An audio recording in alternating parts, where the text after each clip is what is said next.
Hello everyone, welcome to this webinar on how to get into top European B schools. In this webinar, we'll help you understand we'll specifically focus on INSEAD, IMD, and LBS for the matter.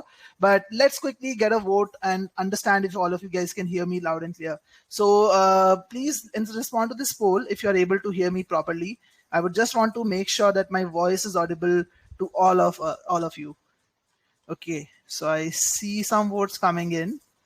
Let's wait for a few more, basically. So, all right, I see till now almost all of you can hear me. I guess only one person is saying they can't hear me, one or two people.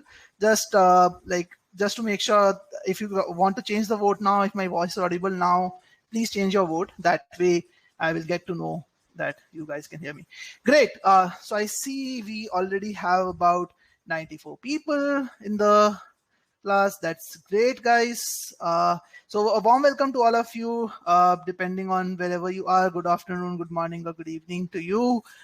This is an exciting webinar. We have all of the alums from IMD who will take us through the entire process of how to get into top European B schools and a lot more things around INSEAD, LBS, and IMD specifically. She applied to all of them and she got through a good number of them to the interviews and all. So she will share the experiences today, but let's get started with the webinar. I'll actually tell you the structure of the webinar very quickly first, and then we will get with that. So let me start sharing my screen, and I guess you guys can see my screen now. Okay, I guess you guys can see my screen now. Let me have a poll for this.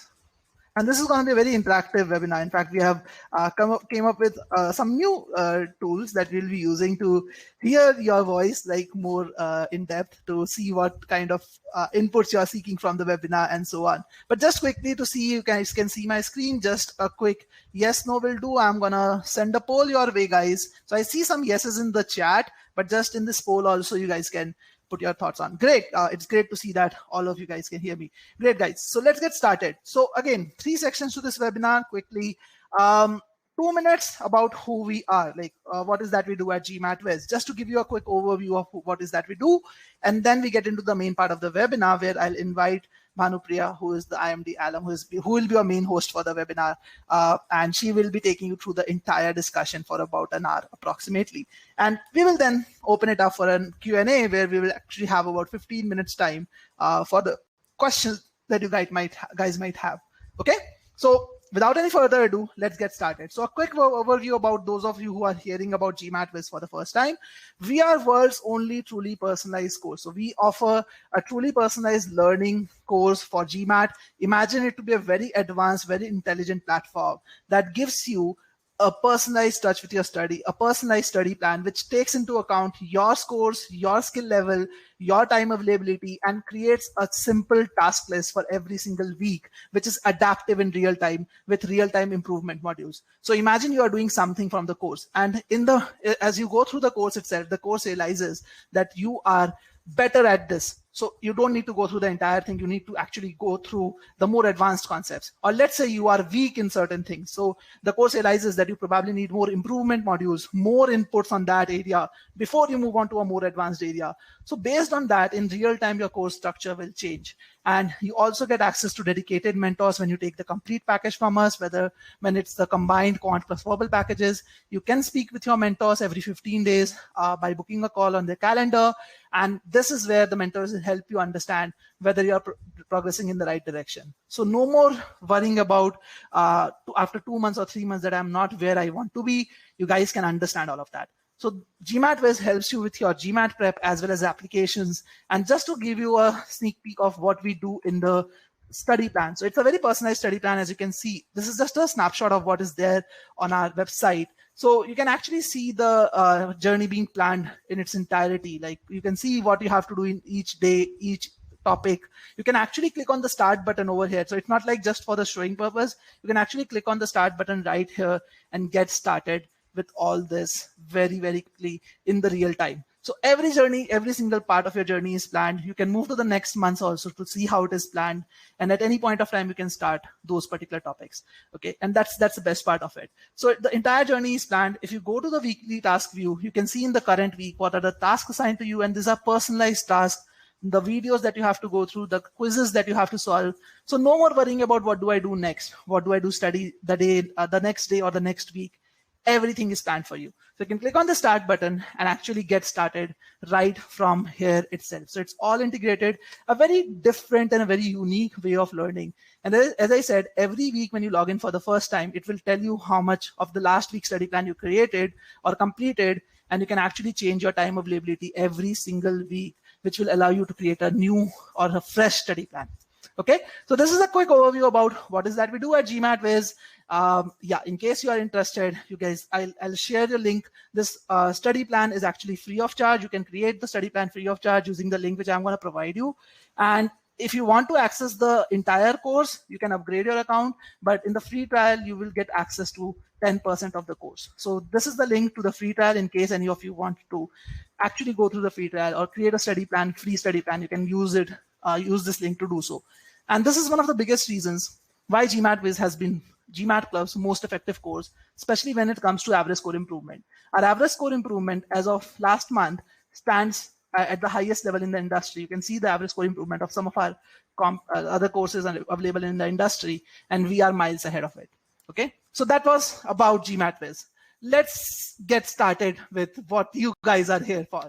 So what we're going to do is I'm going to actually make it very interactive through a very unique way of taking your opinion. So generally what we do is that we kind of ask questions from you. Okay, what is that you want to know, or please share your doubts in the chat. And sometimes people are like shy in talking about those things. So what we have done today is we have taken the help of an app which kind of keeps your votes anonymous. You don't have to showcase your name to ask your questions or share your thoughts, but you guys can talk about what is that you want to seek in this webinar so that we can actually tailor the discussion in that direction. So let me take you guys through that particular slide. So the first question that I want you guys to answer is, what is your expectation from the session? So all you have to do is go to slido.com, like you can see on your screens.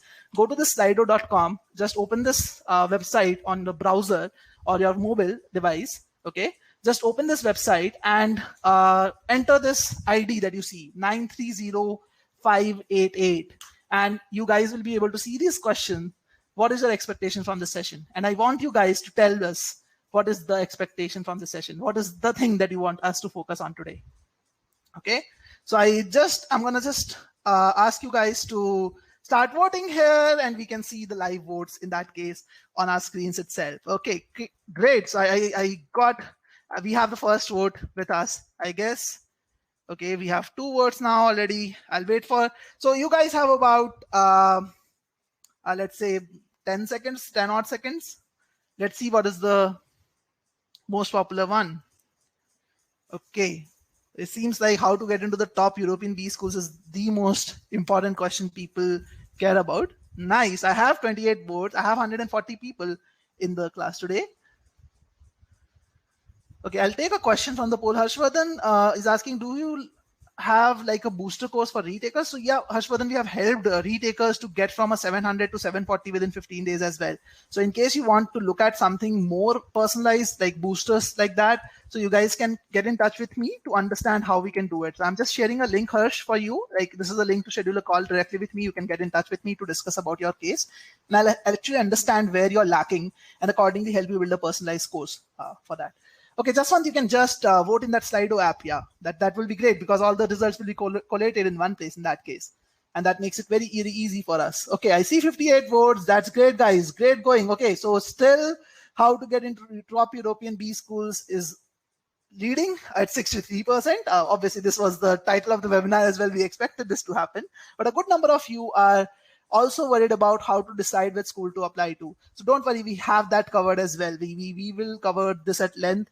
What to expect during a post MBA? Again, less expected. Not many people are voting for that. So We'll talk about it, but not that much at length. So we'll focus our attention on number 1 and number 2 primarily, and 3 also we'll talk about, but not at very length. Okay, great guys. So this is great. Let's move on to the next question. Yeah. So what would you like us to focus on? Again, this is an open-ended question that you guys can answer. Any particular thing you guys want to, you can add a word, add your thoughts in 1 or 2 words, just 1 or 2 words over here. I just want to capture open-ended points that you want us to focus on. Again, not just broad questions, any specific aspects you guys want to talk about. Just open the Slido app. If you are there already, you just need to put it up on the screen. So that way we will have some more common ones and we can actually take them up. Okay, short questions are better. SOP, okay, good. I want 1 or 2 words. That will be perfect. Okay, and more guys vote for it, the bigger the bubble becomes or the word becomes, and we can focus on that then. Okay, criteria, profile building coming up. Okay, SOP, okay, okay, profile seems to be the most common one. Acceptance rate, okay, application strength, Gmat score. Okay, this is cool, guys. I see so many votes coming in. Okay, great. Let this we go on. This we will be covering how 1-year MBA will be different from 2-year MBAs a little. Okay, scholarships, profile building, essays. Okay, application strength. Great, guys. Okay, profile building seems to be the most common one. Okay, getting more and more popular. All right. Undergraduate academic performance. So again, you guys can actually add, Himanshu and all, you can add a few words here. This basically helps us understand what you guys are more interested in. We can actually talk about those aspects. Obviously, we have our own like a set agenda as well for the class, but we would like to focus on the more common aspects at more length. Or at more depth.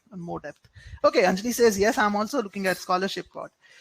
Okay, great, guys. That's really cool. In fact, if you are on the web page, you can also see a Q&A part. So a lot of you are actually adding some questions here as well.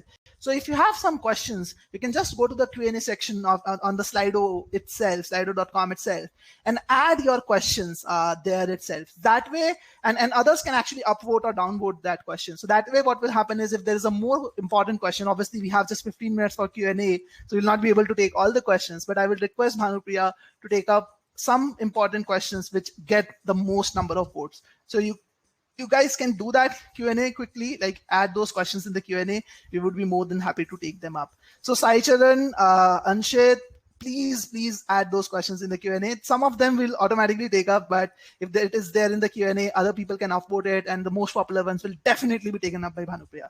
Okay, thank you so much, guys. This was great. I can see we need to focus on INSEAD admission, scholarships, profile building, LBS, MBA versus Masters in Finance, essays, and so on. So we'll definitely take those aspects up as and when we go through the relevant part of the webinar. So major focus areas, again, some things that we thought of discussing.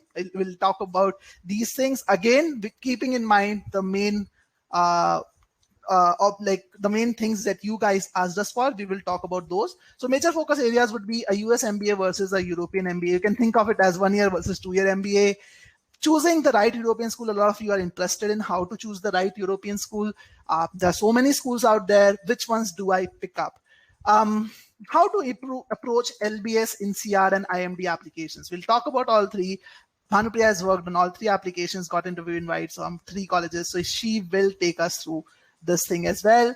And then she will also give us some insider tips from an IMD alumni perspective. If you're looking at IMD as a college, what are the additional things that you can know to improve your chances of getting selected? And as I said, in the end, we'll open it up for a Q&A. So quickly about our host today. Bhanupriya is with us today. She will be our main host from the in the webinar. She's an MBA from IMD Business School in Switzerland. She has worked across business functions, starting from supply chain management to growth verticals in multinational corporations across the globe. So that is something which is there. So Sahil, IMD, because Bhanupriya is from IMD, she's an alum we have invited on the, and IMD is one of the top European schools. So she will be talking about all 3 schools that she applied to, and she got interview invites from. So we will be covering all three schools today. And Bhanupriya scored a 720 on Gmat, and as I said, she converted multiple European schools. So without any further ado, I'll just pass on the honors to Bhanupriya. So Bhanupriya, you can Yes, join I it can now. turn on. So, Thank you, Piyush. Awesome stuff. I actually went through this presentation for first time about GMAT quiz, and now I'm wondering why didn't I have it during my preparation? Awesome. thank Hello, you so much. and yeah, thank you, and welcome everyone who is here. I hope that this session is really informative for you guys, and wherever you are in your MBA journey, I hope you take something from it and move forward. That helps you to move forward. So, Piyush, are you gonna share the slide, or do you want me to? Yeah, uh, I can share, but then it will be difficult for you to control it. So I just Yeah, shared the updated version with you, so you can. It will be sure. great if you can share the slide, Yeah, yeah, yeah. and I I'll guess do your that. camera is also off right now. So I'll you do can. that. Just give me a second. Sure. We're doing it for over a year now, but I'm still not comfortable with this online thing. Getting used to, getting there. Just guys, give me 1 minute. I think I have the updated one.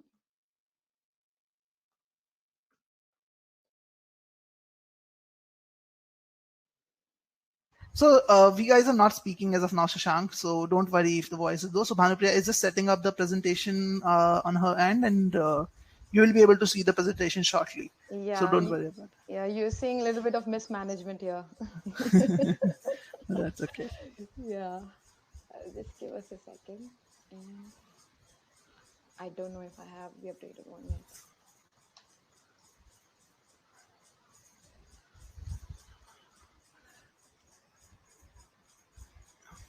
Perfect.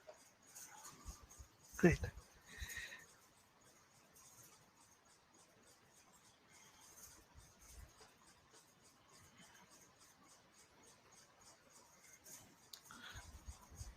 So, Swarnava, we will be taking up that question, 1 year MBA or 2 year MBA in this part of this presentation. Nikhil, would European schools accept candidates with more than 12 years experience, or is it not advisable to apply? Good question, Nikhil. Definitely a very good question. So add it in the Q&A on the Slido thing we shared. We will definitely take it up. Sorry, Piyush, I'm sorry to interrupt you, but where Okay. do I see the share button here? I haven't Okay, used it okay, okay. before. So it's basically next to the mute audio off button, like that next button. Uh-huh. It's like Yeah, seems okay, like so a yeah, turn show on. All right. yeah. That's all. And then you have to just share the relevant window. Yeah. Okay, perfect. Do you guys see it? I'm assuming you see it. Yes. I think it is still in the. We can open it in the presenter mode. That way, it will be bigger. Like right now, it's in the small screen. Okay, give me a second. Yes. Yeah. Perfect. Perfect. Great. All right, and I have to turn on my camera. I have to go back. Sorry. Let's manage without it. Okay, that's okay. That's Okay. great. Yeah. So, all right. So here, like Piyush said, we are going to talk about first US MBA versus European MBA. But okay, let's see. So major difference. I don't want to bore you with the common information that is available in the web. That you can tell that average years of experience is different in USA. If you have less years of experience, you can look at USA. If you have more years of experience, then you can look at European MBA. Also, because in Europe, most of the schools have MBA programs of 1 year. In USA, you have mostly 2 years MBA program. And then looking at post MBA, career opportunities. If you look at the jobs in US, then the market in US is more competitive. So if you want more work-life balance after MBA, then you should look at European schools as well, because in Europe, work-life balance is better than US. It's not cutthroat like it is in USA, or you can say in India also. It is the same.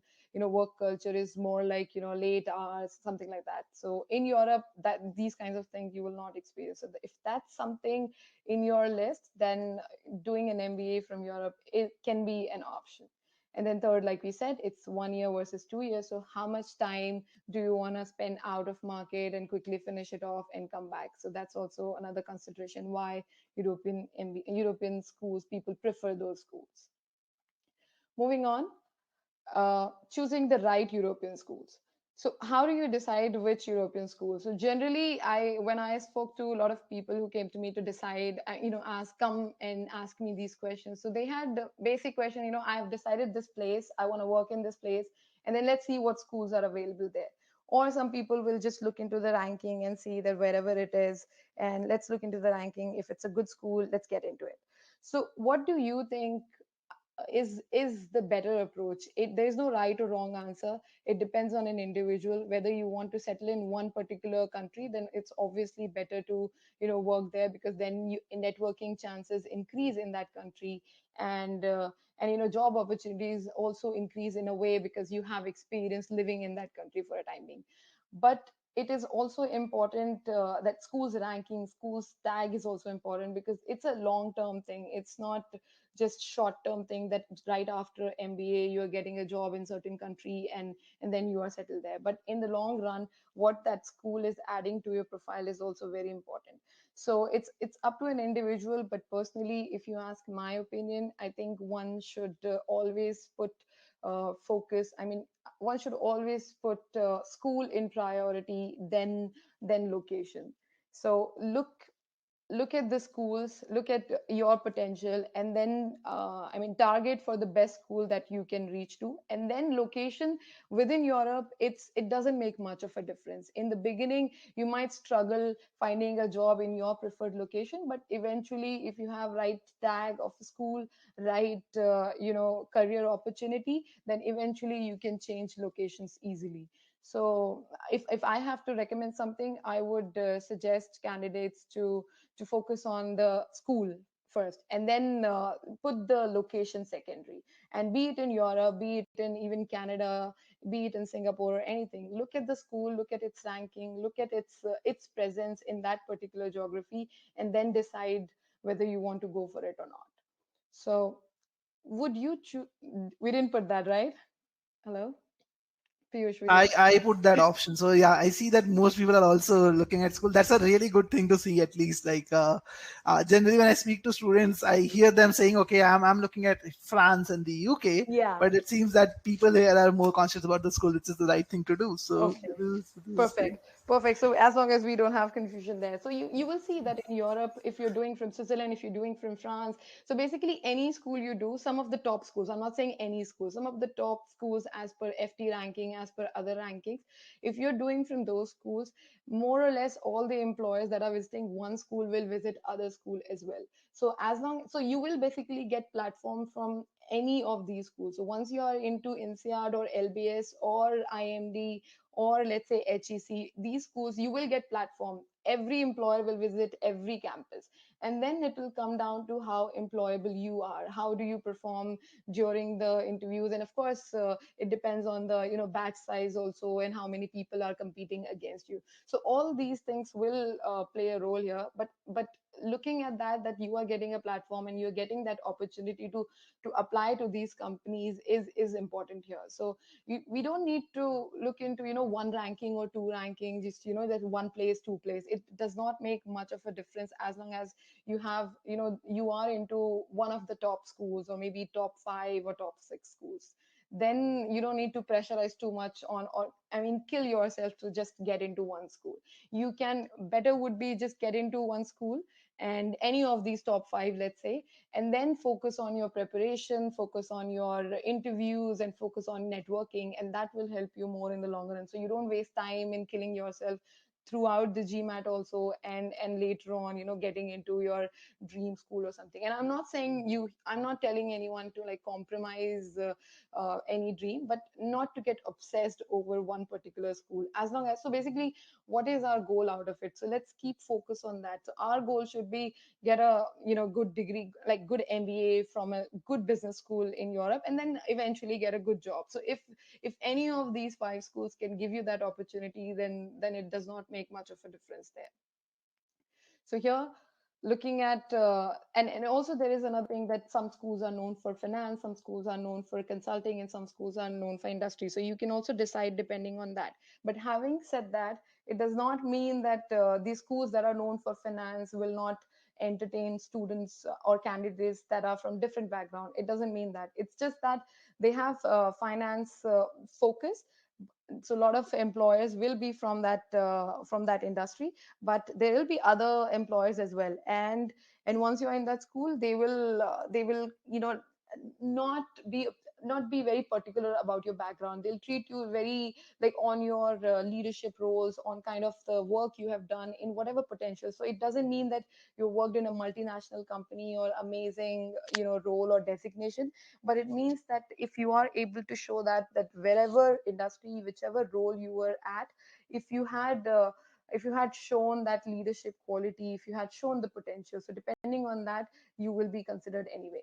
And if you talk about why this school will take you, even if they have focus only on, let's say, finance, or only in consulting, so I don't think that they will see a lot that they would want people specifically from finance background. That's because that's not the only thing they are proud of. So if you look at LBS, you can say that for LBS, finance background is an important thing, but they are also proud of being in London. They are proud that they are in a cosmopolitan city. They are proud that they have diverse multicultural environment. So you can always say that this is the thing that you want to experience, and that's why you're choosing this school, not because it doesn't make any sense with finance, with your background, so you shouldn't be talking about finance clearly. And if you do, that means school can tell that you are doing it just because you want to get in.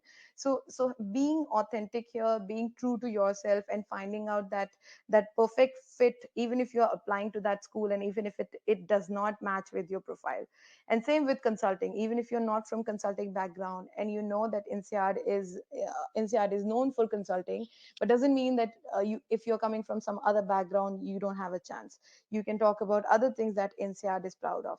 So looking at doing the thorough research, looking at the school, talking to alumni, talking to admission officers, and then going through the blogs or website, you can easily get this information, where you will find something that fits with you, and with that that you can connect with. And once you find that fit, you can build your application around that.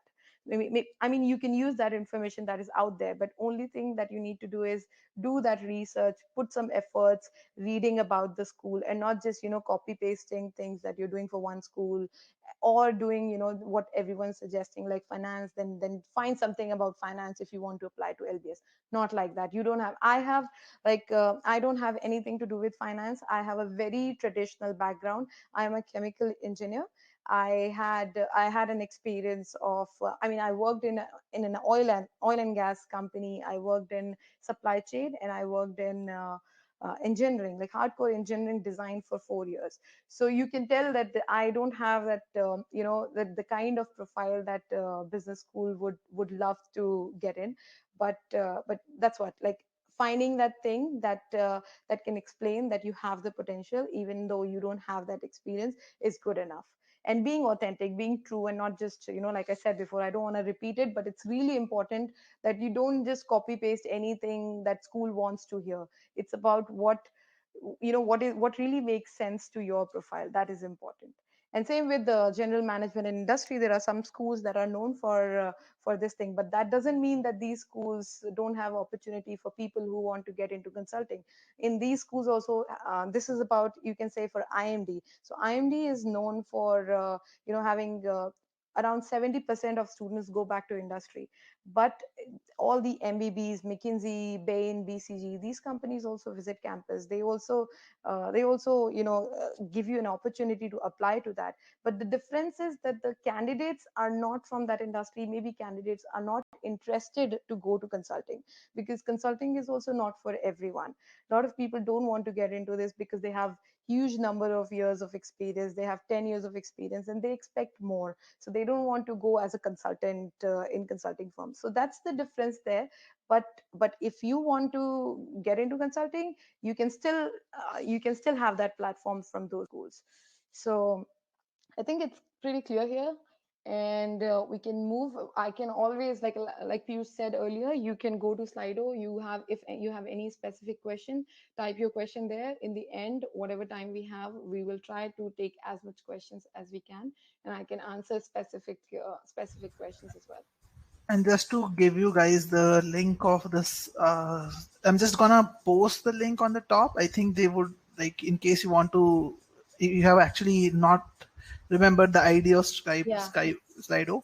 So just ID number. Yeah, yeah, please. just ID number. So it's just slido.com, and I will just type the ID number on the top as well. So I'll unmute myself, but you guys have the ID number on the top. You guys can use it there. Thank Perfect. you. Thank you, Piyush. So I think next is about getting jobs in Europe, and I know that not a lot of people, I mean, chose this option, but I think it's still important because that's what we are doing. Everything. This is like, if we want to move out of India, if we want to get a job in Europe, what it takes and what we should expect and what we should be prepared for is important. So one thing is that. Managing your expectations, they say that you if you are it doesn't mean that if you're doing from Europe, it means you have everything in your plate, but it doesn't mean that you don't. So if you have right strategy, and if you are from day one clear how to get there, it's not at all difficult. I can tell you that I personally, I did not want to work in Europe. I wanted to come back to Dubai, so I'm here. But I got three jobs in Europe, and that's all because of things that I learned by talking to people, by networking, and these are the things that every candidate after getting into MBA school should do. This is another topic that we can cover some other day in length. But these are the like some 5 points that we thought is important to discuss here, so that it encourages you that, because a lot of people hear these things that in Europe getting a job is not easy. The passport thing, non-European passport thing, it is there, but that doesn't mean that it's not it's very difficult. It is not very difficult if you have right things, if your focus is clear, if you have prioritized your thing right after getting into school, it is actually very easy. So what we suggest that from day one, start networking. You cannot rely on only campus thing, like they say. And networking is something that is so underestimated, that not many people talk about it. But if you start talking to people, people are there, they understand that you are studying, you are a student, you want to obviously get a job. So it happens that you are trying to connect with people, and they themselves ask for CV. You don't even have to say it, and you don't have to be like shy about it, or feel like, oh, how can I start talking to a stranger? It doesn't matter at all. They have been in the same place before, they know what you're doing, and they might praise that thing, or even encourage that thing, that someone like you is doing it from day one, because not many people know this. So it is encouraged, it is very acceptable. You can reach out to any stranger, you can find out people on LinkedIn, send a nice note, don't just send random connect request. Always send a nice note, that why you want to connect or what is it for. And people like to help. And I'm telling you honestly, from my personal experience and the people around me, we have discussed that it's not so bad. If you find 10 people you want to connect to, at least 5 6 people will respond, or if not, in worst case, you will speak to at least 2 3 people, which is great. If you get some information from people like that, first hand information, it can be very helpful. Second is internship route. So a lot of schools in Europe provide internship, and then when you are working there, you can get offers there. Third is about internship. A lot of people know, and that's In why I fact, don't want to Bhanupriya, talk. I remember, like, I was telling you the other day that I was speaking to this one person from HEC Paris, like another Yeah, alum. He got placed in Amazon Luxembourg, I yeah, guess, and he was telling me about his internship experience. He said he in some cases you have to actually do a lot of networking just to get yourself in that internship role yeah, yeah, itself.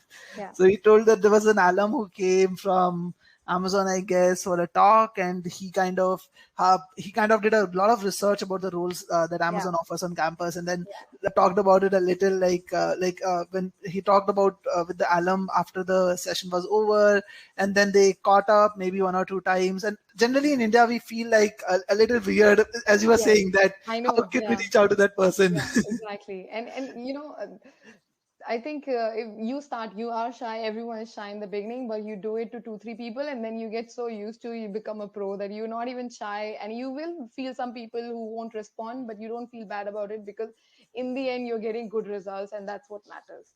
True. So, yeah, so that's there. And about Amazon, I think Amazon in Europe visits for this pathways program and launch program. So there are a lot of programs for Amazon.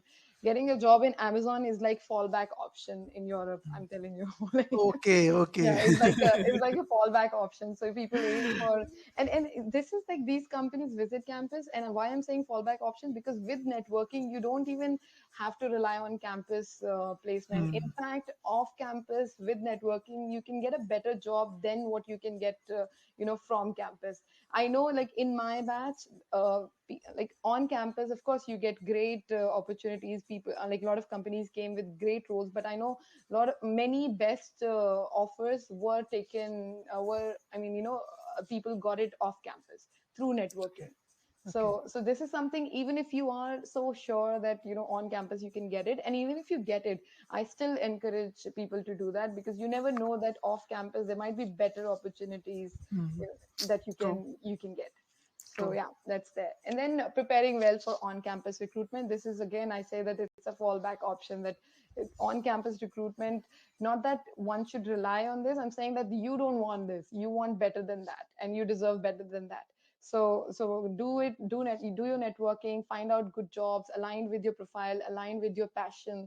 And why do I mean rely on jobs that are just coming, and by chance they just want you, and it makes no sense with your profile. Maybe there's something that you want and you're good at, and it's out there, but just because it's not visiting your campus and you're not getting it.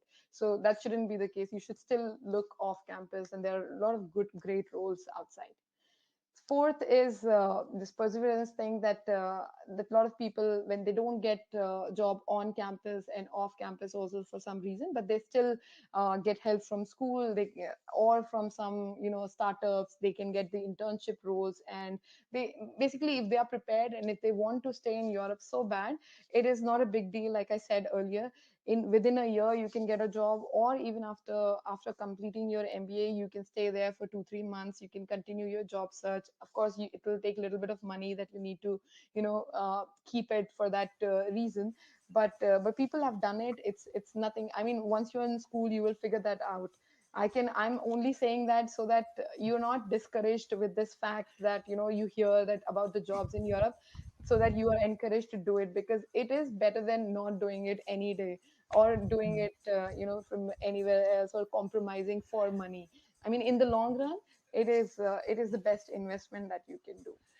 In fact, Bhanpre, when I remember when I used to, like, when I was inspiring to do a second MBA from INSEAD, and I was looking at some of the top schools, like in Europe, even in US for that matter.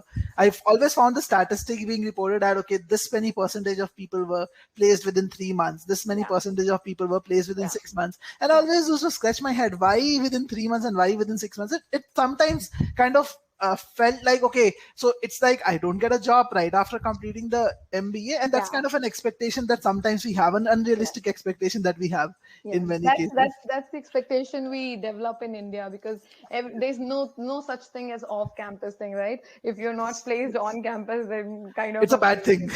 yeah, you're a failure. That's what I'm saying. But that's not the case in Europe, Yeah. and that's why they do these surveys and everything after 3 months. And you brought up the right point, like good point here, that even after 3 months and 6 months, when they say that these many people did not get a job, that doesn't mean they did not get a job.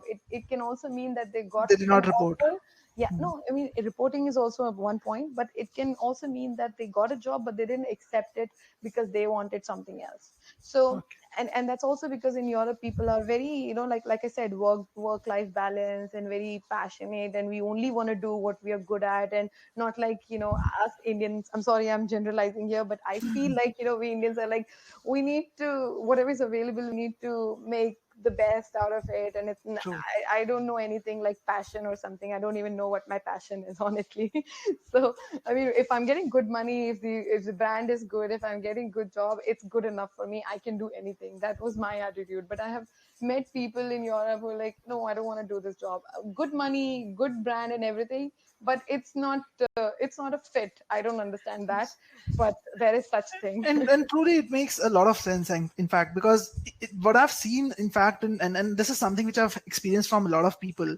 There's something called a midlife crisis that happen if you don't choose your career right. Like, if MBA is Yeah, probably the last thing that you're going to do, and if you yeah, don't choose your career right, and then you end up stuck in a place where you don't want to be, then there's nothing else you can do. So basically it makes sense to actually look for your jobs even after you're completing your degree. And I guess some of the like most of the countries, rather, not some, I think yeah, UK, France, and Germany, all of them allow you to stay for more than 1.5 years. Like France and UK allow you for 2 years, yeah, and Germany allows you to 1.5 years to stay and find a job. yeah. Like, how is the situation in Switzerland? Like, for IMD is like Yeah. So in IMD, you have to, I mean, they help if you want to stay, and otherwise you can, I mean, you have to show that you're doing some internship there. You can do that internship with school, or you can do okay, that internship with some other company. There are a lot of government organization, I know, with WEF, WHO, these firms. They also entertain a lot of people from IMD. So IMD is very well known with these firms as well. okay. So you get a chance to work with them, and like you said, stay there for 1 year, 1.5 year. That doesn't mean that you have to spend everything from your pocket. You get internship, you get a little bit, you'll be paid a little bit. Of course, you won't be able to pay as much as that, so much that you'll be able to pay your EMIs and all. I mean, this thing, loan money. But you can survive. I mean, you can pay for your rent and stay and food and all that for time being, until you get a proper job there. So that is an option that people can consider.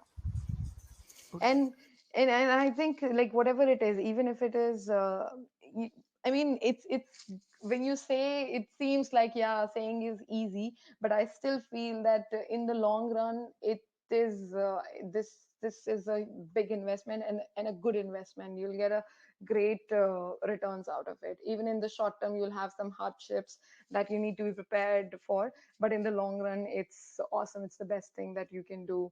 I mean, after, if you're considering post graduation, if you're considering MBA. Yeah.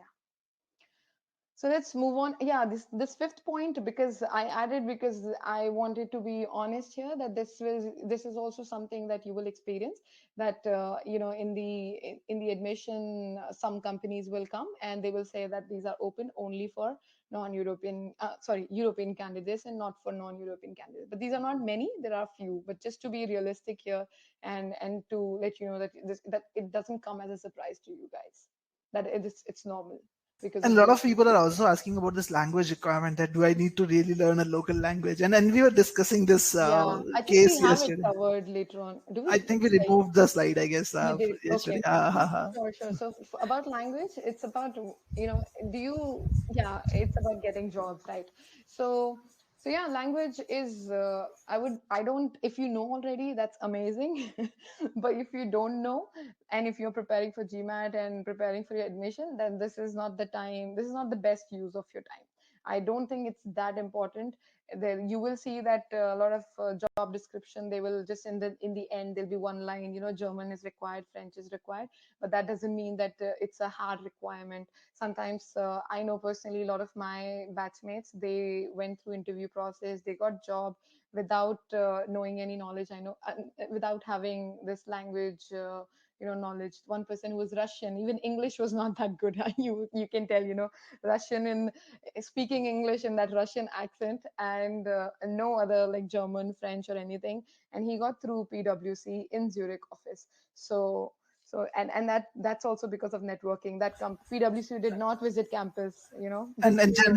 general condition is like if you are getting into consulting, it's more like you have to deal with local clients, so you need to know the local Yes, language, and exactly. it's great to hear Yeah, that that person yeah, without any local yeah. language understanding was able to get through. Exactly. And this, in fact, this reinforces 2 points. One is that you shouldn't rely on just on campus placement, because if campus placement, then maybe language and visa can be an issue.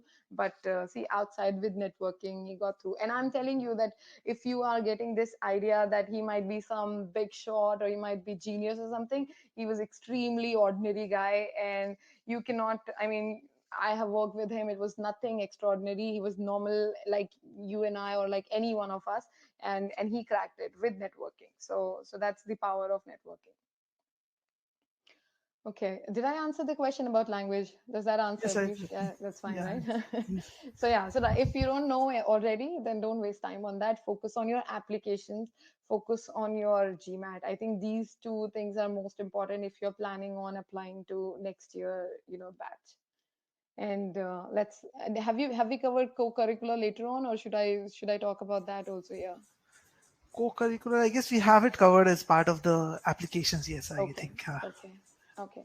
So let's talk about each school one by one. I personally applied to only three school. I got invite from all these three. I After application, I mean, I got final admission for LBS and IMD. I got rejected for INSEAD after my personal round of interviews. So that's about me. I did not apply to any other school. My approach was that I had 7 years of work experience before doing my MBA, and I wanted to work, or I mean, I wanted to explore Europe, not work. I mean, I had it open that time, and even in future, if ever I want to decide and move out of Dubai, then I would want to go to Europe. So that was my approach. And then second criteria was that I wanted to apply to the best schools. uh, Depending on my potential, I felt like I can aim for these three schools, and INSEAD and LBS because of ranking, and IMD because of industry, that niche expertise that it can never reach high in ranking, but it is really good school. It has produced a lot of CEOs, and I'm not doing any marketing here. If you don't want to apply to IMD, don't No, apply you to can do IMD. that. In fact, that's Yeah. something which I feel a lot of people think that okay, and trust me, like some LBS or INSEAD schools which many people have heard of, but Yeah.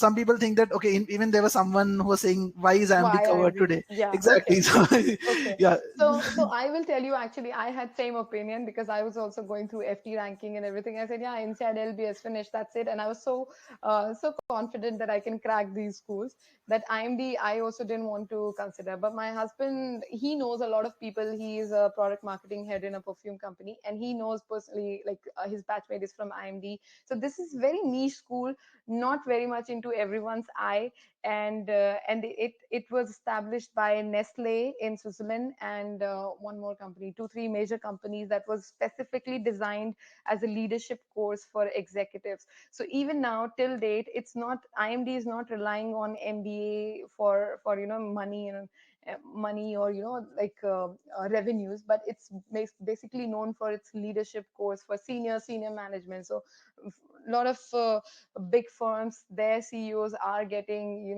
leadership training from IMD till date, as in open programs. So that's why IMD is famous in among employers, I'm saying. So that's another advantage for MBAs, because it's super famous among employers. Even they are doing the courses, and they know the value of leadership courses that are being taught at IMD. And that helps you when you are networking. When you are networking, then these people already know about the school. They are in a senior position. They can connect that you are also from IMD. They are also from IMD. So doing this off-campus job search becomes very easy when you'll find at least 5-10 people minimum. You'll find alumni in any big firm you go in Switzerland, or in like anywhere else in Europe, even in this region. I know that I was trying to, when I was in Dubai, I was trying to connect with people from IMD, and I saw a lot of royals here, a lot of senior management in banks in Dubai. from Prime Minister's office, they are from IMD. They're doing again or this orchestrating winning performances. They're also doing it from IMD. So basically, it's a niche school, and why it is not very much known, because it can never compete with INSEAD and LBS in ranking. So if you see the Forbes and Bloomberg, it's number one European school. It's number one business school in Europe. If you see Forbes ranking and Bloomberg's ranking and other ranking. But if you see FT ranking, it is, I don't know, among maybe 18, 19, or maybe 20. I haven't seen lately. But that's the case because they don't do any PhD courses, they don't do any research, they don't do any writing. So, and I think in FT ranking there are a lot of factors that they look at while deciding this ranking. And also it depends on the alumni's feedback. And IMD has only 90 batch of 90 students. NCR has 1,000 students in a year.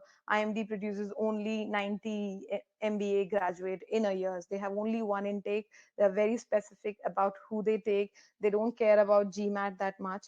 Their average years of experience is also high. The kind of roles that roles that employers come with is also different. It's more of a senior management role than mid management or junior management. A lot of people from my batch joined as like directors in big firms like that because they had that kind of experience. So it gives you that leverage, that if you have more years of experience, you don't have to start as a junior management role because you're doing an MBA. That could be the case with probably INSEAD or LBS. I'm not sure though. My reason was to choose IMD over LBS was number of years. First of all, that it's 1 year, and the LBS is two. I mean 1.5 or 2 years, 2 years course, and also because IMD was more industry focused, and I wanted to come back to industry. So yeah, I think I took a lot of time over there. That's great to know actually. Like it kind of clears a lot of things which people are honestly not aware of. That's the Yeah, benefit of having that insider tips. Like that's the yeah. benefit of having the alumni Mm. perspective. True. Right, that's true, and that's why I also want to cover, the specific information here. I also want to give you as much information as I can, and not just cover those basic points that you will just type in Google and you will find 10 articles on it, right? So let's be specific here, and let's not generalize and waste everyone's time. So yeah, that moving on, let's talk about each school one by one, and I can share how I approached it and how you should approach if you are planning on doing this. So INSEAD, number of essays with INSEAD, everyone, I think most of you know that there are a lot of essays, and I don't know what they want to judge. They want to, I mean, they want everything in detail because they want to understand your personality through the essays, because their acceptance rate on the application is quite low. I mean, they don't easily, you don't easily get an invite for interview from INSEAD because a lot of applications get filtered in this phase. and and the points are that on failure, what did how did you fail? And you have to really focus on your failure. You have to own your failure. You can't just duck this question that, yeah, something happened, we failed, yeah, but I had nothing to do with it, or maybe I was just small part of it. No, that cannot happen. You have to be major part of that failure. You have to share how it affected your relationship with other people, how it impacted you at that moment, or eventually later on what happened, and then what you learned out of it, and then how you implemented that learning later on in your career. So everything falls into just that one question, which I see that people normally try to don't they, people don't want to answer this question for some reason, because they think maybe it will look bad on them. But that's not true. It is I mean, everyone fails, but if you accept it and show your learning, that tells a lot about you. So these are the things, and then strength and weakness and your achievements, extra personal activities. So why I'm covering this point here, that 7 main essays and long one, that since this application is very important, it's very competitive, the school is very competitive, especially for Indians, and they tell you to write a lot of essays. It's you need to be very self-aware. You need to have spent a lot of time on self-reflection. You should be aware what you're doing, what you're writing, and that takes a lot of time. So you can't deal with this application, in isolation, that you're just focusing on GMAT and you're getting amazing score. And then I know a lot of people who were at IMD who did not get even invite for interview even after having a score of 750, 760. And these like and she was Chinese. I'm talking about a person who was Chinese, and she had a score of 760. She did not. She applied and she took. I don't want to name the consulting firm, but she took help of that consulting firm. And even after putting all that effort, she did not get invite for interview. And so basically, that's the point, that maybe she did not spend enough time. And I think I asked her about this, how much time she spent on this, and she did not. I think she spent maybe a month or so, or did it quickly. But these things that we are going to write, it takes a lot of time to brainstorm. It takes to think. You get initial idea, then you try to brush up that idea, or you maybe discard that idea altogether, and then you come up with something new. And then finally, if you've spent enough time on it, you've thought thoroughly, then you can finally decide, yeah, that this makes more sense with my application, with my personality, and this will look good. Of course, everyone is there to help. I mean, we are there to help you guys with that. But ultimately, you are going to brainstorm, and you need to take time. And that's why everyone should start early, especially for INSEAD, because getting an idea itself takes time, and then writing your essays, and then doing the revisions all over and over, spending time on your CV. These things are very important.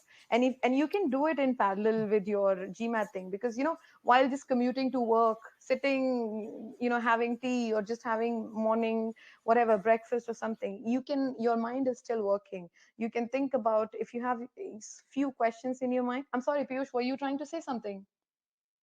I was just trying to add one point that Okay, generally, again, okay. you finish, but I don't want to interrupt you here. Yeah. Okay, okay, no problem. So I was saying that these things can work in parallel. That when you cannot like for 10 hours on, I mean, whole week, 40 hours, you cannot study GMAT. You always take a break, but your mind is still functioning. And if you have few topics to think over, you can do that while doing those things.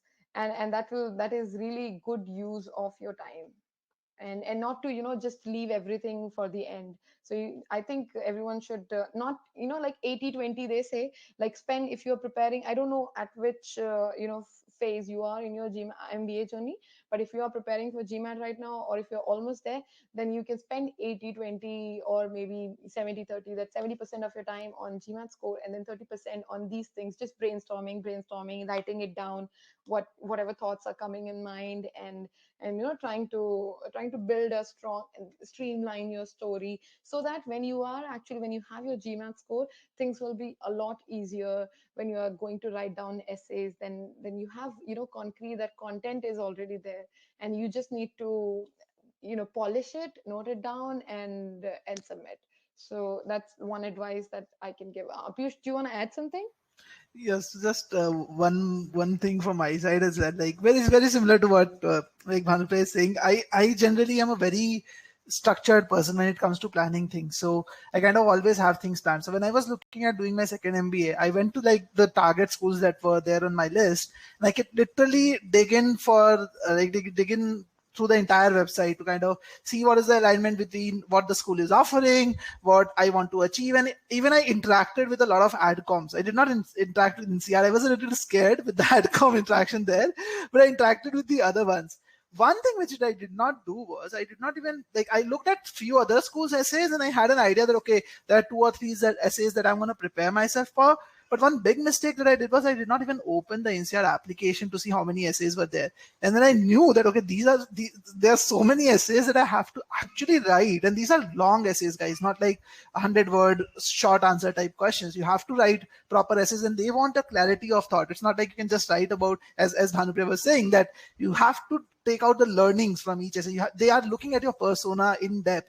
So I kind of a person who is as structured as I am was not able to anticipate this just because I did not look at it. So don't make such mistakes. And there was just 1 month which was left for the applications, and I got to know this, and I was literally in a position of shock that okay, how do I do this alongside my full-time job? Yeah. So very, very important to, as Manpriya said, that you have to take out time during your work schedule, Yeah. maybe taking your coffee and all. Just during that time, just get yourself engaged in this Yeah. process. Very important. Yeah, and I also want to just add one more point, that if you're thinking that getting idea can be easier, or maybe in a month time you can do it, but let me tell you that here we're not talking about just one level or two level. You have to go down like 4 5 levels. So if you tell me, I mean, if you are going to work with me, I can tell you that if you come up with one idea, I'm going to tell you, then what? Think more, go deeper, go deeper. What did you learn? Go deeper. So, and only one, I mean, if not everyone has done that thing, and usually, whatever comes in our mind, we say, yeah, yeah, we learned that. But there are a lot of things that are hidden behind it that subconsciously our mind takes, but we never take a pause, or we never acknowledge that, and we never even get that learning out of it. But there always is a learning, and that's deep. You have to think and get that learning out of it, and that's what you have to project, because you have to show that you've been a kind of person or a leader that who who has this kind of I mean, who is self-aware so well, that who knows even this minute thing from this incident, he can take that learning from this, and that shows, that stands you. I mean, that shows that you are a different person than otherwise. Everyone can just get obvious learning from certain incident, but we don't want obvious learning. We want all the hidden things, like small things we need to cover, and that's what we need to project, or I mean, present in our applications. So I think, yeah. And then there will be, after your application submission, there is a video interview. You'll get a link, and within 48 hours, you have like 4 or 5 questions, video questions, that you obviously have to prepare beforehand. A list of questions. You need to have stories or for it, and it's not like random topic or thinking on feet kind of. Of course, they say that thinking on feet, but these are more like behavioral questions, and you can prepare for it. So I mean, it's better to be prepared than going there and relying on your thinking on the feet skills. It can work for some people, but it's better always to, if you can prepare, it's better to be prepared. So there are a lot of questions that can come, that can fall in this category, impromptu video interview. I think there are 4 or 5 random ones, and you have to record your video for a minute or so. I think a minute you have to speak, and that gets submitted, and then all together, including your, so after this is submitted, then this reaches the this whole application reaches the adcom, and this includes your Gmat score, your application, your impromptu video interview, and your CV. So now you can imagine that how small this Gmat is, because you'll just look at Gmat, yeah, fine, 740, and then you'll see like maybe 100 application, or I think I'm saying 100, very low number, could be like 1740, or I don't know, maybe Piyush will know better. I'm just saying random number. Okay, so let's say No, like, yeah, like there are many. In fact, European schools are not that crazy about the GMAT scores as yes. some of the US schools are. So Yes, they're not. They're very. I mean, because I know a person who was Chinese, and Chinese pool is also as competitive as Indians, and she had had a score of 520. Can you imagine that a person with 520 GMAT score got into same school where I got in with 720? So, and then this is not because I had something, I did some mistakes, or it was only because she was her career was amazing. She worked in IKEA in Germany and a lot of other countries, and she was in a very senior position. She was, I think, 36 or 37 years old, so quite senior, good roles, very good leadership experience, and then GMAT score didn't matter at all. And even her English was also, I mean, not up to the mark. Like, you cannot say that's, I mean, it was, of course, I don't want to make comment on that, but yeah, you can, like, a lot of people might have this apprehension also, that soft skills and all, but really, like, if how you present your application makes a lot of difference. in fact, So there's just this on the same lines. I would like to share the story. So there's this one student who we are working with for the application service. So this guy has a very, very different story. So he's looking at Harvard and Wharton in the US. He's already in the US, and he immigrated to the US long back from Turkey. and had a very different story. He had a lot of struggle in Turkey, and then when he went there, he even drove a taxi to start off with to just make ends meet. Yeah. And from there to he has started working in an investment bank. Basically, he went up the ladder. He had actually Yeah. done a lot of good things. So with the story that we pitched in front of the schools, like when we submitted the application, Harvard and Wharton were ready to accept him at a 550 as well. So Yeah. it's like crazy. Like you have to. It's always about the story, and different people have different perspectives. So there's a story that you have to build up and show Yeah. at the end of the day. Yeah. It can actually make up for your low GMAT score, or it can break up, or even your high GMAT score will not make any difference or any add value. So this is really important, and everyone should treat it as important as they treat GMAT score. So, okay, about the language, INSEAD has language requirements. So, on entry, there are only two languages, Hindi and whatever. Sorry, Hindi, I'm saying. Sorry, English and your mother tongue. And when you exit, when you complete your course, you need to have one other language completed, be it French, German, or something. And they provide course there before starting your course, or maybe once you have a letter, invitation letter, then also you can start learning and you can clear that exam before starting your MBA course. So that's it's not a big deal. I think this should not be a reason not to apply here, because it's only beginners level, and anyone can clear that. That, by the way, this course is also there in other schools as well. So it's not like here you are learning something in the course that will help you post MBA or something. Even in other schools, even in IMD, we had for 3 weeks we had language course. Like after classes, evening classes, like that. So if this is something that interests you, you have opportunity in any school. But again, having said that, I don't think it's important, and I don't think it's worthy of your time, because in I mean, at beginners level, it's not going to make a huge difference. You're not going to speak business level, eh, that language, right, on a business level. So better to use that time, I think, I would say, in networking. Okay, so next So you is have always have to strike the balance between what you're choosing to do. There's only those exactly, limited yeah. amount of time which is available when you're Yes, doing a 1 year course. yeah, that's very important. And I think I can add another point here, that being Indians, we are also very competitive and obsessed with, honors and all. I think that's another thing we should just get out of our brains, that if you are going to focus on honors and, being topper in every subject, that you might end up very well. I mean, you might get a good job on campus, but if you compromise on networking because of this, then I think that's not a good use of your time. So honors doesn't matter at all. And just finish your degree and network, because networking is it's a long term thing. I mean, if you network during your college, everyone is very supportive, then you kind of build that relationship that you can leverage even in future. And you whatever that shyness is there, once you are in corporate again, that it'll be more you'll be more shy to contact anyone in that case. And as a student, everything is acceptable. As a student, you can make any mistakes you want. You can contact anyone shamelessly. Nobody minds, because they know that you're a student, right? So use this time in building relationships, network. If you don't have to, if you don't get to use, it's good. And if you ever need it, then it's always there.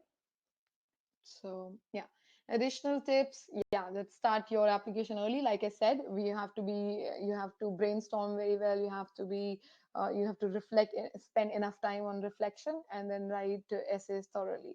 And did I say don't like typical recipes? Yeah, I don't think like typical.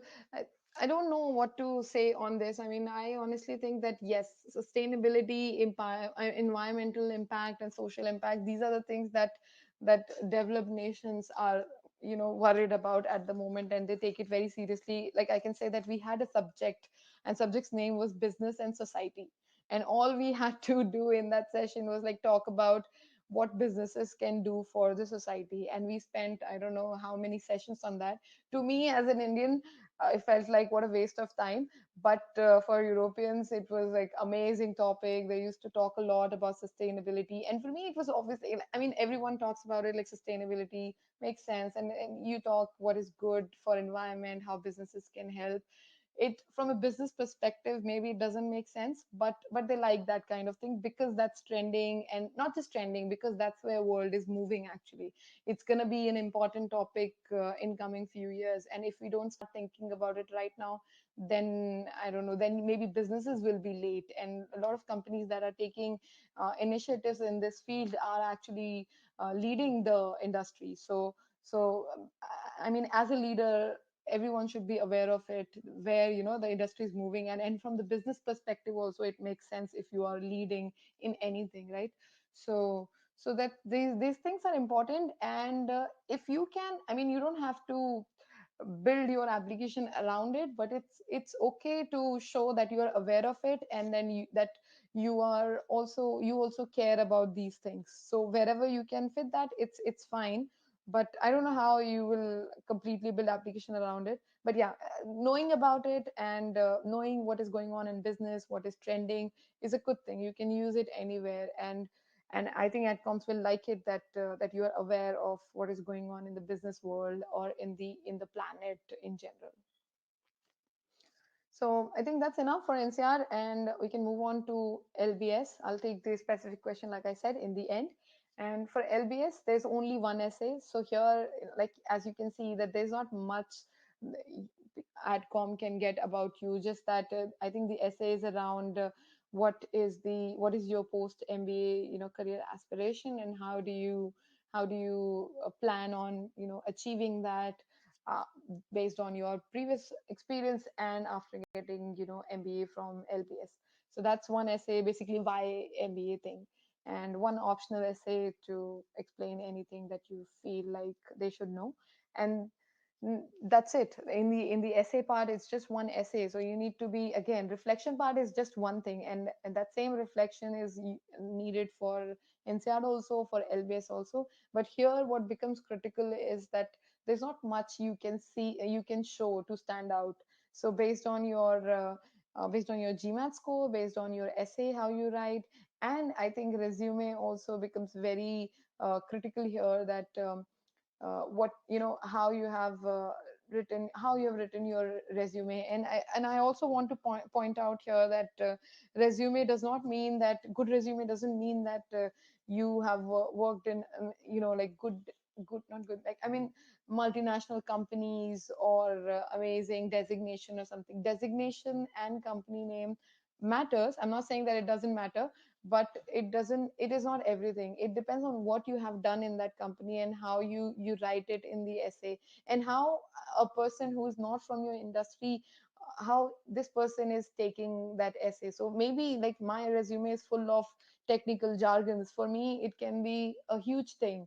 I mean, I feel like I did something amazing, but the adcom is not even able to understand, because they're not from that industry, they're not from that background. So for them, it will be just another line, and then you're not able to make that impression. So your how you write your resume, how you change all the industry jargons or technical jargons, remove that, still keep the essence of the work you have done, and add the quantify it, like everyone says. But how you quantify that, and what makes it, what kind of also in essays, let's not it's just a tip here, that let's not focus a lot on the quantitative part. There should also be some human element in the resume as well, like what you have done with people, how it has impacted people around you. Because it's not always about number in business world. It's always as you become a leader or something, it becomes more about people. So if you have few pointers around people, it can be about how many people you led, or if you had to work something on KPI thing. It can be anything depending on your industry. I'm just giving you an example. But it's good to have that diversity in the essay, and it's not just about profit, sales, and revenue. And yeah, so I mean, written resume is very important here. Not saying that it's not important for NCR, but here it's all the more critical. Next is yeah, like I said before, it doesn't mean that if you are applying to LBS, you have to link somehow yourself to finance. You don't have to. Like I said, I did not have anything to do with finance. I did not even talk about finance. You can still be true to yourself and still get into LBS, because that's not the only thing it is famous for. It is proud of a lot of other things. If you do your research about the school, talk to alumni, and talk to this, I mean, school students or adcom, you will know, what is main thing about school and how you can find that fit. Next is about IMD. I've spoken a lot about IMD. I don't think anything is left here, but I can just say that if you're kind of a person, there's nothing right or wrong here. Like I said, that all good companies visit all good schools in Europe. I don't know any company that visits NCR or LBS that does not visit IMD. So that is there for sure. They will visit IMD for sure. They will let you submit your resume and everything, and you'll have that platform. And the other thing about IMD is that it has a very small cohort. It had 90. I think this year they've increased it to 100, but still it's a lot, less than what other schools have. And if you are, kind of person who function or who understand or work better in a small setting, then this is the school that you can consider. Here, I mean, you build a deeper connection, or everyone personally. I know all my batchmates on a personal level. I know all my professors on a personal level, and it's just not I know them, they also know me. So, and that's the advantage of having just 90 students. They know each and every student who have spent 1 year with them, and they don't have to remember two batches. There's just few professors they know, and they try to help you out in anything and everything. And even after MBA, they are there for any kind of assistance. So I think that's good with IMD. Maybe if you do, I don't know how it would have been in bigger cohort, but I feel like obviously not everyone can know you. You kind of be limited with a certain number of people around you, and then you get comfortable with them, and you may not get a chance to know everyone around you, which is good here. Then it's a professor-led program, very structured, case studies based program. Everything was case studies based, no like lecture or theory like that. We used to get cases. We had time in a group. We did a lot of group work. Everything was, you know, I mean, we discussed together on cases. We had our opinions. We would discuss on that, then get back in class and share that with the class and in front of professor, and then he left. So it was quite interactive session, and it helped to brainstorm on your own and not just take whatever's being taught from the textbook. So kind of you learn, and then when you are discussing in the class, then you can take notes on what you missed and what you could have done differently, and then you apply that in the next session.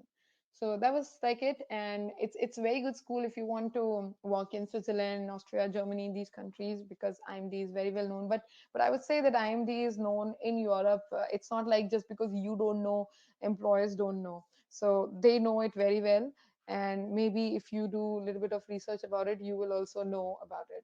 So yeah, I think that's all about it. If you want to know anything other, anything else about it, you can reach out to me. I'd be happy to help you, or happy to answer your questions. So I think that's it. Yeah, they have only one intake in a year. And yes, for the application, it has only one essay about failures. They focus a lot on failure. They also, one thing I missed, that they are the best school for leadership programs. Like I said before, they are known for their leadership program course. And they also have a PD session, the personality development, separate 20 session as a part of program, where you'll have one-on-one session for for a 1 hour session. And like that 20 session you have with a psychoanalyst who'll help you understand yourself. You can talk to them about anything, and they kind of it helps you become a better person in terms of understanding yourself, what triggers you, what makes you a better person, what are your weaknesses, and how you can control your emotions and how you react. So these things, I don't know if it should be a part of MBA, but this was super helpful. And a lot of people in IMD, they appreciate this, that helps not just on a professional front but also personal front.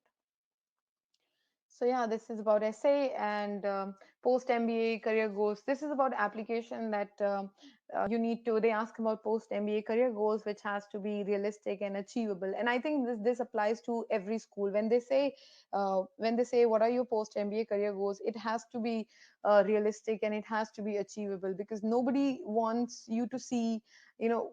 Uh, Nobody wants you to see fail, right? So if you write something super ambitious, and then you enter the school with that expectation, and then you don't achieve that, then obviously you will be pissed at school. You might be, right, that this nothing happened, this school is worst, I made a mistake, right? They don't want that about their school. So they want candidates who can achieve something they desire. So basically, like, you see that you have you already have a kind of background and you have goals that are achievable, and if you are driven enough, you can achieve those goals. So it's a win-win situation. It's good for you also, and it's good for school that a candidate is happy after doing an MBA, so he's going to talk good things about school, right? So it's a logical thing that make your post career goals aligned with what school can provide, and also aligned with what you can achieve based on your profile. So I think this thing is applicable for everything. Then it has an assessment day, which is very important again. It's a whole day activity, like starting from 9 o'clock till 5 o'clock. And they spend like whole day, they spend only with 5 or 6 candidates. So you can imagine how important it is for them that they're spending so much time, like whole day with just 5 candidates.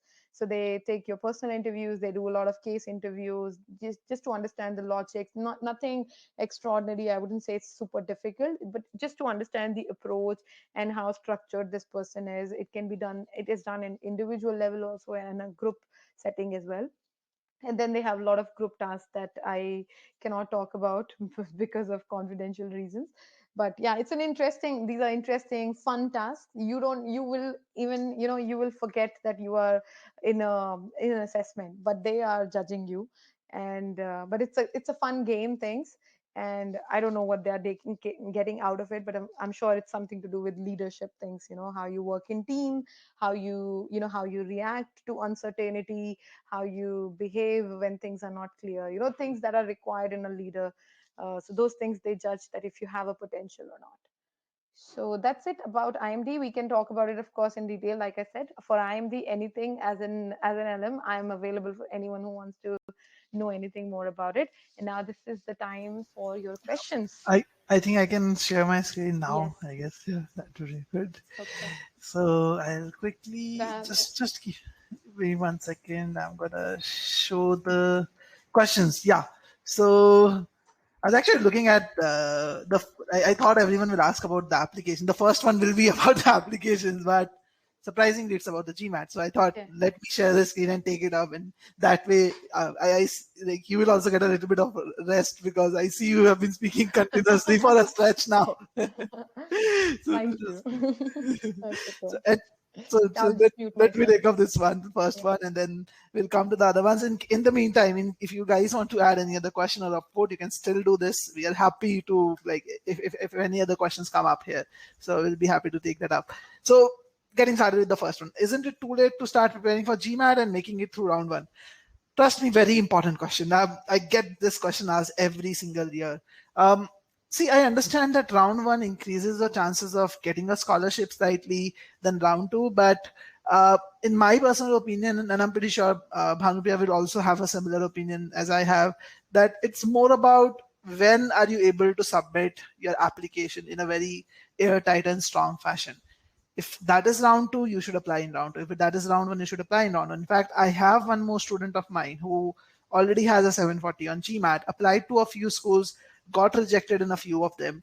I told him very clearly that based on your profile, looking at it, I don't recommend you to apply in round one, because what you are doing right now, if you apply in round one, it will not come across as a very strong career decision. So you have to give yourself a little more time.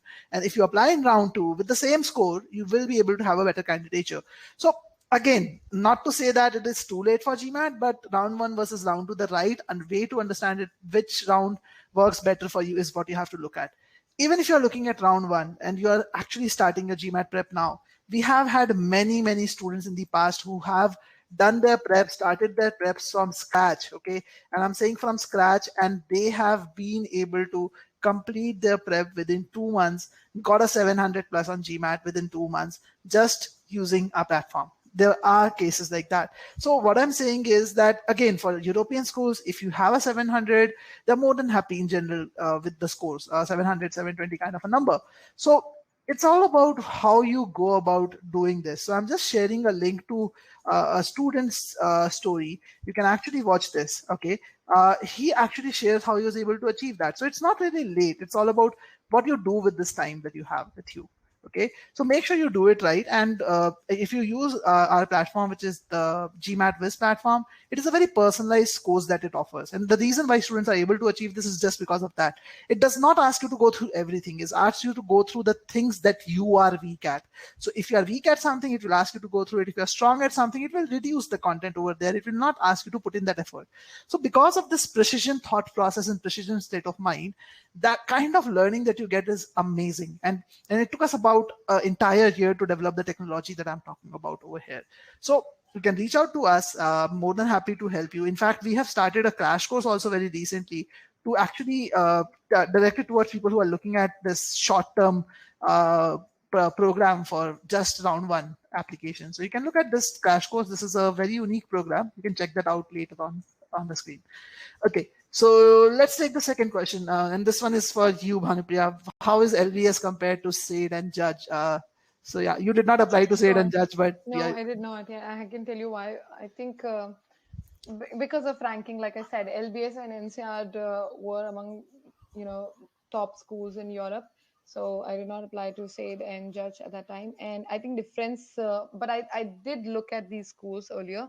And these schools, SAID and Judge, both have 1 year program. LBS has 2 years MBA program. But I really, cannot say much because I did not apply. I don't have anyone that I know from these schools, but I know actually one girl, this same Chinese girl, she applied to Judge, but and I think she got through also, but she didn't go for it. I think ranking wise also, it's not very well ranked school, so can't really make a comment here. I'm sorry. No worries. Let's take up the next question then. Then can we talk also about other 1 year programs? Okay. Again, I think the student is asking about other when he Yes, says he's like non-European programs. So in the world, like in in the US. world, yes, in the US and all, right. So I think it's in the US. I think there are very few of them, to be Yeah. honest. There are the Yeah. Sloan Fellow programs which are there. The Kellogg has one, and I guess NYU started one with its Yeah, but tech. I also think that whatever schools are there, I think you should go by what that country or maybe what is more acceptable there. I think in US, I mean, a lot of all MBA schools basically are giving 2 years MBA, and then some schools are giving 1 year MBA. That are very few. So you can imagine that there will be some preconceived notion that 1 year, two versus 2 year, and then it might be taken as a better one, as to 2 year program might be taken as better one. So it could be, I mean, 1 year program could be good too, but I think if for like having said that, like in Europe you will see that all the schools, most of the schools are doing 1 year MBA program. So this is acceptable among students also, among employers also, among schools also. So that way I think 1 year program is okay, but in US I would still say that 2 years program is more popular and is a better choice than 1 year program there. What do you think, Piyush? Yeah, it's like that. So it's always like you have to always look at the flagship and Yeah, what is more acceptable exactly. in that country. Exactly. And Like you even say, you should always get to the core, even in the company, if you want to grow, always target the core function, they say. to Mainly. yeah, and even the ones which are there, I think they have a requirement of much higher experience. I guess they look at people with about 9, 10 kind of years of experience, and also they're very competitive to Yeah. go ahead with just because of the Yeah. kind number of schools which are there. Yeah. Uh, yeah, so we can take one more question. I How think to be people are, practical when deciding schools. I How think to we be, covered that, no, what does in that the mean? I think it kind of means that how do I be, let's say, realistic when I'm deciding schools? That okay, let's not look at the top. top ranked ones, and let's look This at is what is more realistic and achievable for it's my funny profile. because I'm saying that some 8 or 9 people are speaking same language that I don't understand. I think it's like one person wrote it, everyone else related, and Yeah, yeah. but So they let's understood and they like this question, and I want to answer this question. But if can someone tell me what this means, or what did you say, Piyush? What did you understand? Let's So answer this it's question. like how to be more realistic. Like all of us want to apply in the top schools, like Yes, okay, the NCRs and the LBS, but yes, how to be more realistic about the school selection. And okay, I think this is where sometimes an expert also comes into picture. Like you always need a second opinion, like person who have yes, a wider understanding of how right, with different profiles work. But right. yeah, please share your thoughts on this. Yes, I think I can share my approach, how I would be deciding, like I did already, but I still feel that first thing is always looking at your potential. You cannot deceive yourself that someone, just because someone is in Wharton, then you can be also in Wharton, right? That's not there. So you need to be here. Self-awareness comes into picture, that you need to know that what you are good at and whether you can really do it or not, and then giving your best depending on your potential, of course.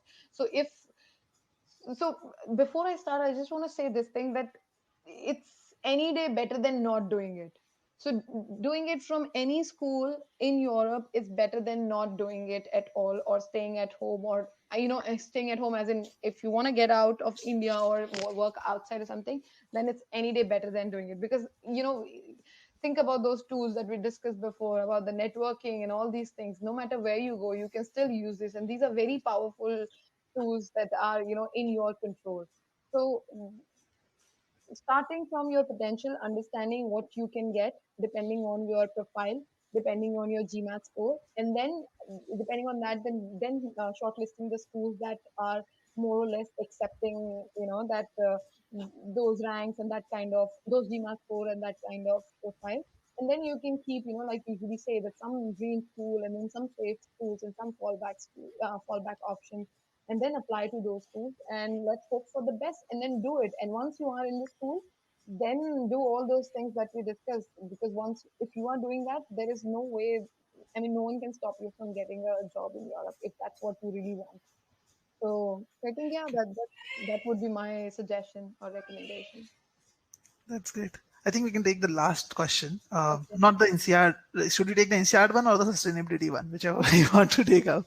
What does the sustainability committee do at IMD? Yeah. Okay, sustainability committee, what do they do?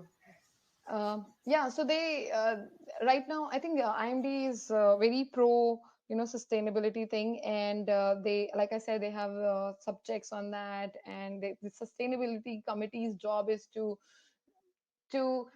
basically reduce that impact that we are having, and if people are not aware of certain things, to use that, I mean, to do something, to make some changes. I was not part of this committee, but I can tell you what they did. So there was a committee in school, and from every batch there'll be 5 6 people who will be part of that committee, and they will get senior leaders from other companies and big corporates who would join our batch and address our batch and let us know what is the where is the business moving in terms of sustainability and how it's impacting business. So you basically, whatever trend is going on in the world, you hear it from the horse's mouth, that how sustainability is impacting business and how important it is. And then secondly, on a I mean, like small level in school, whatever they can do, like they see how to reduce the paper usage, how to use the coffee mugs. If you're using on paper, they moved it to reusable cups and things like that. Even the small things that you can do to make difference, that's what they do. That's great. I think then we can move ahead. I'll take up a few more questions later, but yeah, I think thank you so much, Vanpriya, for being so patient and Thank talking about you. so many things. And I'm pretty sure that the entire class was able to get a lot of insights into the top European programs that are there and how they can actually pitch their application around it. And in case you guys want to actually speak with Bhanupriya more about, we kind of have a end-to-end application service that we run at Gmat Prep, and Bhanupriya thankfully works as a consultant with us. She helps a lot of people get into the top schools and has helped many people get there with her advice. So we have an in-depth service where we start with your story formation. So a lot of you are talking about how do we position our story if we have 10 plus years of experience or a non-traditional background. Don't worry, we will help you with your story formation. We will understand your story, like your current profile, your target schools, your target like goals after MBA, and everything in depth to help you understand what is the best story that works for your profile. And from there on, we will help you with school selection. So if you're wanted to understand how can you be practical, don't worry about it. We'll understand your profile, your GMAT scores, and based on that, we give you a list of possible schools, which we give list of dream schools, and we give you a list of buffer schools, and based on that we help you select which schools that you can look at. In fact, we have had 100% conversion rate for our application services till date. Any of a student who has worked with us has definitely converted one of their at least possible schools that they wanted, and most of them have converted one dream school as well. So that's the situation with the school selection. Then we help you with your essays. We tell you what to write in each essay. You kind of get connected with us for the review part. We tell you how to update it, and then in the last like review section, we will also make a few changes if required from our end as well. And then there's a resume review that we help you with, and then there's an in-depth interview prep where we also provide you a couple of mock interviews. So in case you're interested in working with us, we have like a 3-school package and a 5-school package. The general fees for the 3-school package is $1,099. We don't offer any discounts on that. But for this batch, for the people who have attended this webinar till this point of time, we are offering a special $100 off for a 3-school as well as a 5-school package. So if you guys want to come and reach out to us for any of the services, you can reach out to us on the contact details which are provided over here. We will get you in touch with Bhanupriya for the consulting services, and you can get more advice with her, take her inputs for INSEAD, LBS, IMD, and pretty much other European schools that you're targeting. So that's pretty much about us. If in case I'll just see if there is any other question. Sapna, which ranking do you want to rely on? Again, I would say FT, MBA rankings are pretty good. US news rankings are also pretty good that you can rely on, I think. Harshvardhan, what if you need more? So yeah, 2 mock interviews in our understanding is really enough, because I'll tell you why. It's not just that we give you 2 mock interviews. We at first give you a set of questions that you need to prepare for based on your profile and your target schools, and then we kind of ask you to write the answers to those questions, and we give you 1 or 2 calls to discuss those questions with you to perfect this. So generally 2 mock interviews after that is more than enough, because in the interviews it is more like we are talking about the way you speak, the communication, and how you can pitch it, more than the answers that you're giving. So that's why 2 mock interviews has been enough for all of the candidates that we have worked with. Trust me, no one has asked for more. But if you need more, you can always pay and get it. That's not a problem. Okay. So great, guys. I don't see any other questions. In case anyone of you wants to get your profile evaluated as well, we do it on a chargeable basis. One profile evaluation call is charged for $50, which is a pretty decent amount. And you can actually get your profile evaluated from Bhanupriya directly if you want. And in case you want to do that, you can always reach out to us on this particular email ID. So Harshvardhan, each interview will cost you about $50. Basically, if you want to have more than 2 mock interviews, it will cost you $50 per interview. Basically, that's how we will price it for you. Okay, guys, so I don't see any other questions. So guys, this was great interacting with you. I hope the webinar was helpful. You guys got to know a lot about it. Please check out our website. You can use a free trial, create a free trial account using the link which I have shared just now. And yes, it was great interacting with you, and feel free to reach out to us on the details provided. And I'm going to also send you, in case anyone of you wants to connect with me to know more about our services or discuss more about your GMAT scores or GMAT performance, you can also reach out to me using this link.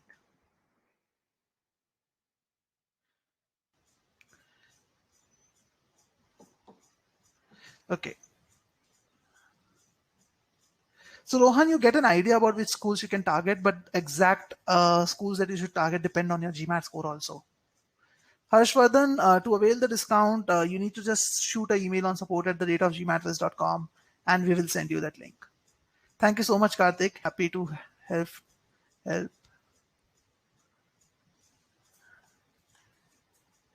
Great, guys. Thank you so much for being here. Bye. Thank you. Thank you, everyone. Thank you. Thank you. Bye.